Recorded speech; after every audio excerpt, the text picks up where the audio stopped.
Hello, Django 1911 here, and today we're gonna be discussing about the merits of owning an authentic knife versus a copy. There's been a discussion, there will always be a discussion regarding that topic. First off, a copy versus a clone, there's a slight difference. A copy would be just a copy without the license trademarks, without the markings. So a clone would be an exact copy with the markings and the trademark, and that would be the copyright. You know, you're already copying something because of that trademark that they have. So a copy is a lesser production of a clone, which is an exact same replica with the markings of the authentic one. Yes, this would be a very long discussion. It will be in forums, and one would say that you should buy authentic only. One would say that you're gonna be supporting the piracy of things if you're gonna be buying a copy. I mean, lots of opinions, and that's how the economy moves. Now, back to this thing. This I'm sure you'd recognize is a karambit, but what kind? This is the Fox Karambit. This would be their most famous, well-known karambit design that Fox Knives from Italy has. And this knife, these knives that you see here, are the copy of the Fox Knives Karambit. The main difference would be the price.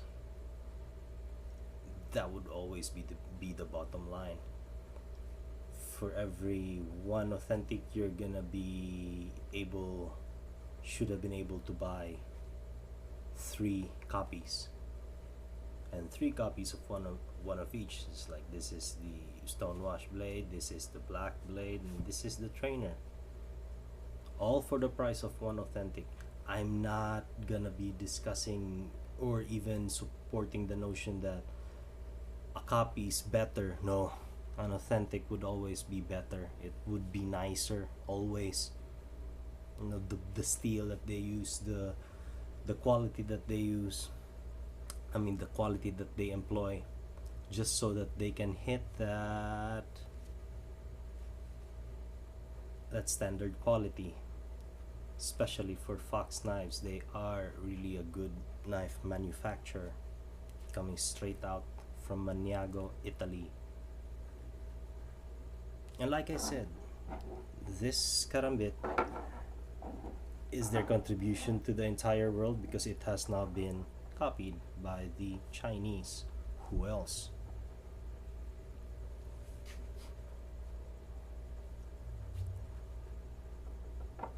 This particular sample would be named, come on,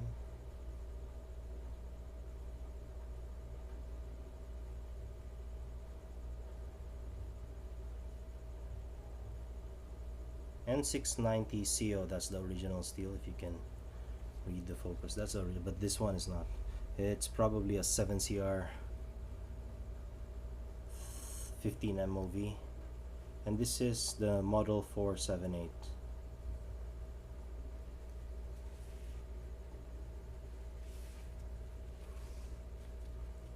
As is, you don't put the ring in. This knife just handles well. It's on the thinner side, so it's very practical for carry. You can carry it because it's thin, and when it's deployed, it's long.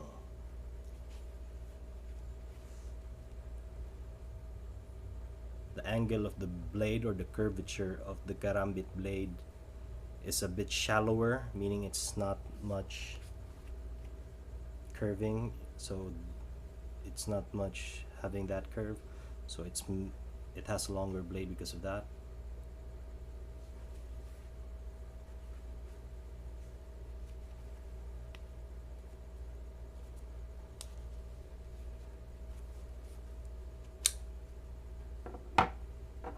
And the addition with this knife is this one, that bottle opener like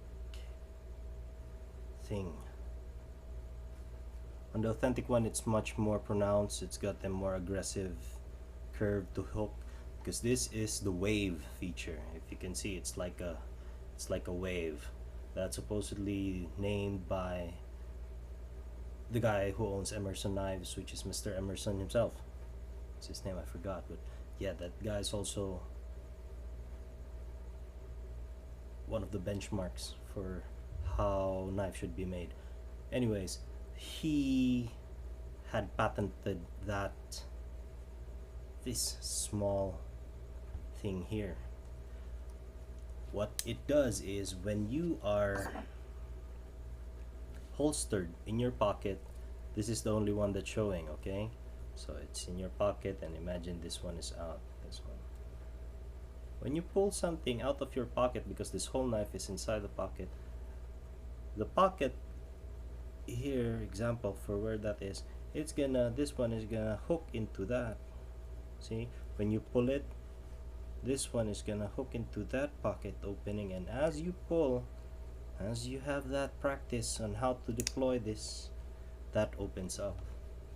This is the wave feature, and Mr. Emerson has patented that for himself, and every knife that has that feature is supposed to be paying some royalties to Mr. Emerson,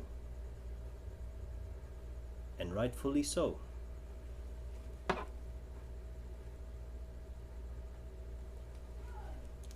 Now back to how the Chinese have been able to just blatantly copy this. The economy and how things are produced, I exactly don't have any idea of, a very small idea on how it goes. Are we sure that these knives, these copies, are not licensed, or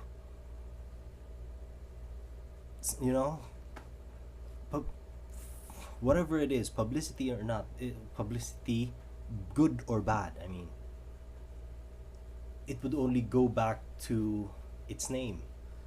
So this, for example, you're just able to afford something like this, and then eventually you understand that, okay, these are the copies, and yes, I would want to have the authentic one someday. See, so you're also going back into the regular one. It's kind of backward, I'm sure the reasoning is a bit fraudulent if laws about piracy and all would be applied. But the impact on how these copies are spreading as compared to an authentic one, you would say that it's also doing an advert for the knife, because it's being represented, although in a lesser form. Nevertheless, it's basically the same outline of the knife. When you say that's basically the same outline of the knife, it still cuts. It's still a knife. It can still cut paper or cut anything else. For example, just for the Karambit, its primary purpose is for self-defense, and I'm sure it would be soft tissue that's going to be encountering this one if ever you're going to be deploying it, because you need it.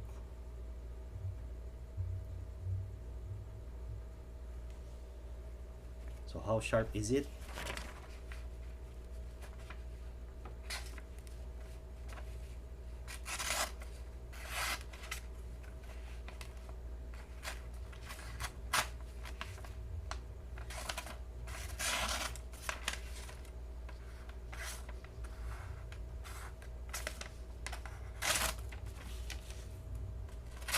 it can use some sharpening and it would help. How about the black one?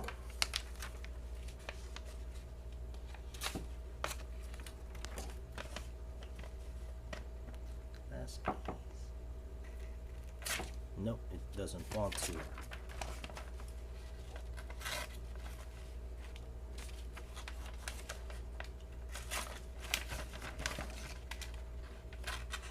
Well, it's not that sharp.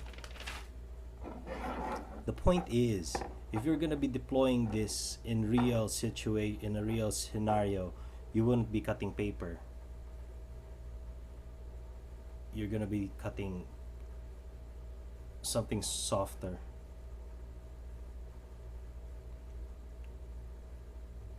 Still, not a defense on why these guys exist.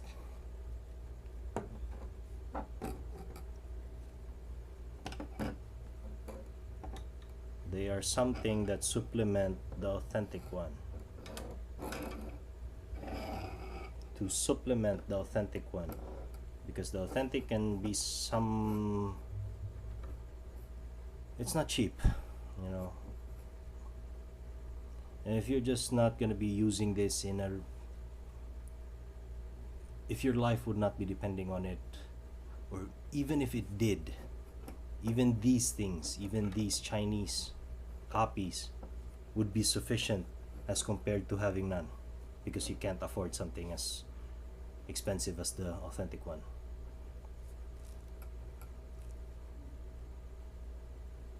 But yeah, I would want to have an authentic one. Why not? Although there's still lots of knives that I would want to have. These guys, the Karambit, especially the folding ones, would be a staple for someone who would want to carry something that is purposely for self-defense.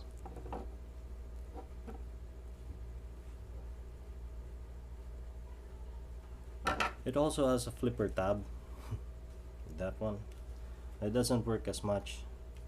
Need to have the flipping. This one is hard. Need to have that wrist flick to deploy it. This one is, I think, is better. See, the black one, it's a bit softer because it's been. And the silver one with the wrist flick, you cannot deploy the flipper tab without flicking your wrist.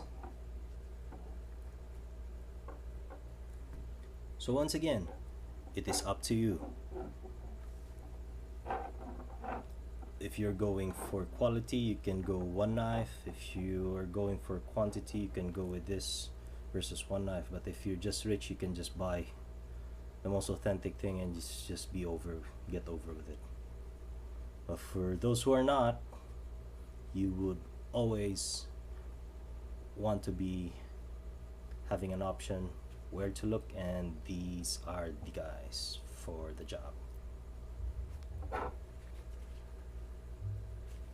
N690 would probably much sharper, but this one, if I just sharpen this, I'm sure it's gonna be cutting well.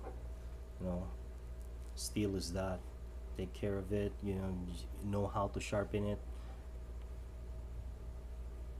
And as always, it's gonna be the authentic one would always be better, hands down.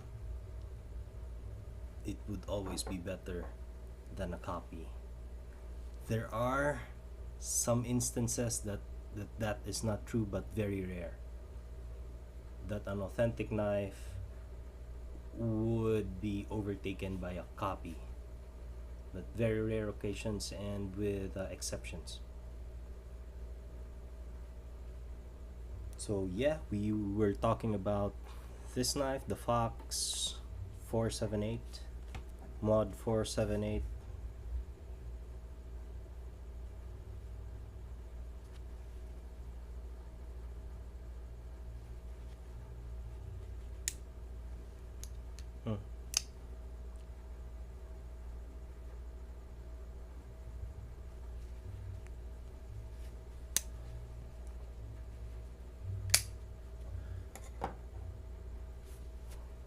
Oh, let's wait for before we forget, because it's important to know. I don't have the battery. I forgot. Anyways, I'm sorry I wasn't able to weigh it, but I'm sure I'll give another weigh in just so I can insert him in incoming videos.